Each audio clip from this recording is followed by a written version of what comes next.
because when I was going through the program, I was able to see, okay, so I have this tomorrow, and I have this the next day or the next day after that. So I'm able to kind of build a mental picture of how to prepare myself through the week.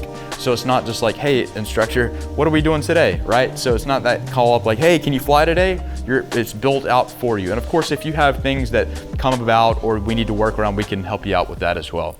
And I knew I wanted to make this a professional, venture. So I was in high school at the time, and I was looking at an avenue to go down to, help me with professional flying. I was looking at the collegiate route, I was looking at the military, and I was I was looking a little bit into the accelerated route, but I really didn't have anyone to answer my questions about accelerated flight training. What is it about? And it was just an area that I didn't know a lot about. And I heard like the stories about places like ATP or, other accelerated flight programs. And I was like, I don't know what route I should take. So I went towards some of these facilities and I came across Blue Line Aviation, where I currently work as a flight instructor there. And I absolutely loved it. And it was an amazing experience. And that's what I'm going to kind of talk about today, is kind of the accelerated flight path to training. And it doesn't just apply to people coming straight out of high school. I just want to make the awareness that, hey, we are a type of training out there that works for individuals, and kind of just clear up some of those misconceptions that sometimes people hear about. Like I mentioned, the different training options to become a career or a professional pilot. And when I say the word professional pilot, most people just think of an airline pilot, but it's not just flying for the airlines. That's corporate, that's fractional, that's medical services. There's a lot of avenues you can take. So professional pilot is a way broader space than just an airline pilot. So some of the different avenues, of course, the local Part 61 flight programs. I was a 61er doing my private pilot. So, you get off work or you get off of school and you go do 2-3 lessons a week, and then you take a week break and you go back and do another few lessons. It's a very drawn out process and can take a long time if you're looking to get to the professional route, or even just trying to get a private pilot's license. It's just a very long, drawn out process. Weather, maintenance, smaller fleet, you run into some of those issues.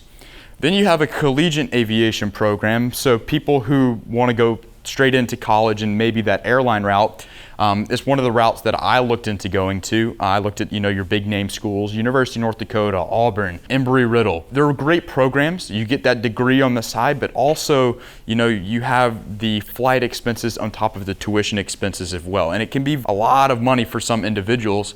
And similar to a Part 61 environment, you're only flying a few times a week as well. And the process to get a certificate and rating can be very extensive, and you can run into the situations where you get to your junior or your senior year and you only have a commercial certificate, or you hope to have that instructor certificate so you can start teaching and building that flight time. And then of course, military aviation, another avenue that I looked into. I love military aviation, highly respect those type of individuals going that route, but it's not a clear pathway to nowadays for a professional flying job. Where back in a few years ago, that was most what your professional pilots were drawn out of the military. And then lastly, accelerated flight programs. That's what our main focus is talking about today, and clearing up any questions or misconceptions about the type of training that we conduct. So Part 61, Part 141, the difference between the two. So 61, of course, the training structure is very flexible. So it's built around who you are, what your training needs are. If you want to fly 1 to 2 times a week, that's up to you. There are more training hours required for specifically the commercial certificate. You have to build 250 hours of flight time to be eligible for the commercial certificate. Now, Part 141 kind of lessens that, and I'll mention that a little bit later. And then, of course, it's going to take a little bit longer depending on your schedule. So if you can't commit to full-time training and you can't commit to, training 5 to 6 days per week, almost like a full-time job, it's going to take multiple months or even years to get a certificate. It's typically less expensive compared to a 141, but that's the cost that you weigh. 61, you're able to build your schedule out, but it's less money, takes a little bit longer time. 141, you can kind of speed through your training a little bit more, and it's a little bit more money. And then it's personalized, like I talked about, and it's self-paced, go as you want. And then 141 is very structured. Most 141 schools have a syllabus that's approved by the FAA. Us as Blue Line, we do for our private, our instrument, and our commercial is all 141. So we're kind of a hybrid, which I can talk about later at the end of the presentation. But your training is structured through a syllabus. There's less training hours required because it's approved by the FAA. They have that training syllabus of what you need to meet for each lesson, and you're able to get through the curriculum a little bit faster than you would in a 61 environment. And it's typically more expensive because of that speed and efficiency. And those who are looking for a career path or a structured path to a professional pilot, or even just to get a certificate, that's the way to go to be able to get it done in the least amount of time.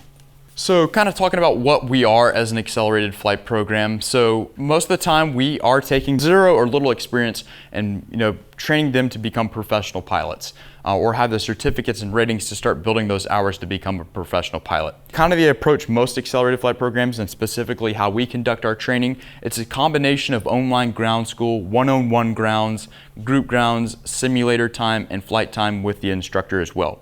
Not all accelerated flight programs are going to have an emphasis on ground school, especially online ground school and one-on-one ground school. We were kind of created off of an experience one of our individuals who runs the company had at one of the accelerated flight programs he went through, and he saw that we could do ground school way better. He was just thrown into the mix and all they did was fly, and he wasn't prepared for anything on the ground or ground knowledge or ground instruction.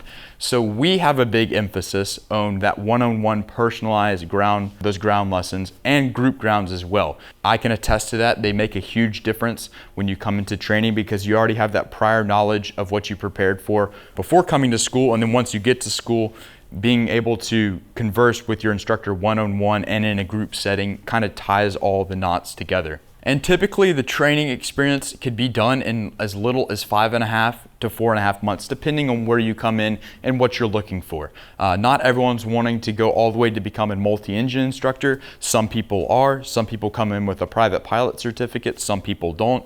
So it's kind of personalized around you as well. So kind of talking about the different approaches to an accelerated flight program, there's different ones out there, and I'll kind of tell you what we are, but there's several different approaches that you can take, and there's different schools that take different approaches.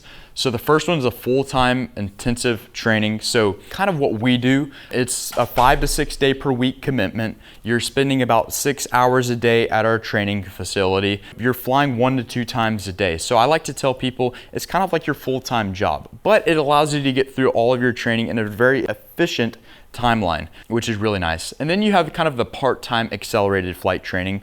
So you kind of are the ones who are building out your schedule and your availability to be able to train. So you might be able to do a certificate maybe just for you train for these 3 weeks, and then you have to come back and do these 2 weeks, but you're still going at that accelerated pace. And then there's custom accelerated flight training. So if you're not wanting to go down through like a career pathway, and maybe let's just say you want a private pilot certificate or an instrument rating or a commercial certificate, you can come in, spend 3 or 4 weeks and be able to just train with us and get that certificate. And then there's airline career training programs.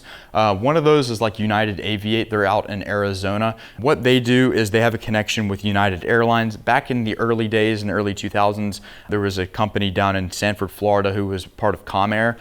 There's a few companies out there, American Airlines Cadet Academy. Those have those ties with those airlines, and they're kind of just almost like a cadet program for the airlines. But those are kind of the 4 different types of approaches. We're kind of a mix of that full-time intensive training and custom accelerated flight training, because we don't just conduct accelerated flight training from private all the way to multi-engine instructor.